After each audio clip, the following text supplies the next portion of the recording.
Career gap വരുന്ന nurses ഉണ്ടല്ലോ, അവർക്ക് ഈ ഗ്യാപ്പ് എങ്ങനെ റെക്ടിഫൈ ചെയ്യാൻ പറ്റും, അതെങ്ങനെ മാനേജ് ചെയ്യാൻ പറ്റുന്നതിനെ കുറിച്ചൊന്ന് പറയാം. ഒരു ഹോസ്പിറ്റലിൽ നിങ്ങൾ ഫസ്റ്റ് തന്നെ കയറുമ്പോൾ നിങ്ങൾ ആ ഹോസ്പിറ്റലിൽ കണ്ടിന്യൂസ് ആയിട്ട് വർക്ക് ചെയ്യാൻ പറ്റും അണ്ടിൽ അവർക്കൊരു ജോബ് കിട്ടുന്നത് വരെ.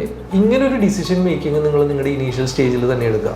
അപ്പോൾ നിങ്ങൾ ഫസ്റ്റ് കയറുന്ന ഹോസ്പിറ്റൽ ഏതാണോ, ഫസ്റ്റ് ജോയിൻ ചെയ്യുന്ന ഹോസ്പിറ്റൽ ഏതാണോ, അവിടെ ഏറ്റവും ബെസ്റ്റ് ഹോസ്പിറ്റൽ തന്നെ നിങ്ങൾ ചൂസ് ചെയ്യുക. അതിനി ഒരു മാസം ഡിലേ വന്നാലും നിങ്ങൾ അതിനെക്കുറിച്ച് ചിന്തിക്കേണ്ട.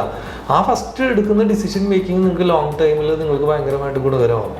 അല്ലാതെ ഒരു വർഷം കഴിഞ്ഞു, ഒരു വർഷം ഇവിടെ വർക്ക് ചെയ്യാം, അത് കഴിഞ്ഞിട്ട് ബ്രേക്ക് എടുക്കാം, പിന്നെ ഒരു സ്ഥലത്ത് വർക്ക് ചെയ്യാം, അങ്ങനെ ചിന്തിക്കുന്നത് ഭയങ്കര ഫൂളിഷ്നെസ് ആണ്. പിന്നെ പല എംപ്ലോയേഴ്സും എംപ്ലോയ്മെന്റ് കണ്ടിന്യൂറ്റി ഭയങ്കര മാറ്റർ ആയിട്ട് എടുക്കുന്ന കാര്യമാണ്. അപ്പം പല കൺട്രീസിൽ ഇപ്പോൾ ഒമാനിലൊക്കെ നമ്മൾ ഒരു CV കാണുമ്പോൾ കണ്ടിന്യൂസ് എക്സ്പീരിയൻസ് ഉണ്ടെങ്കിൽ അവരുടെ CVക്ക് കിട്ടുന്ന ഒരു പ്രിഫറൻസ് ഡിഫറെൻ്റ് ആണ്. ഓരോ ഹോസ്പിറ്റലിൽ ഇങ്ങനെ ജമ്പ് ചെയ്ത് പോകുന്നതിനേക്കാളും.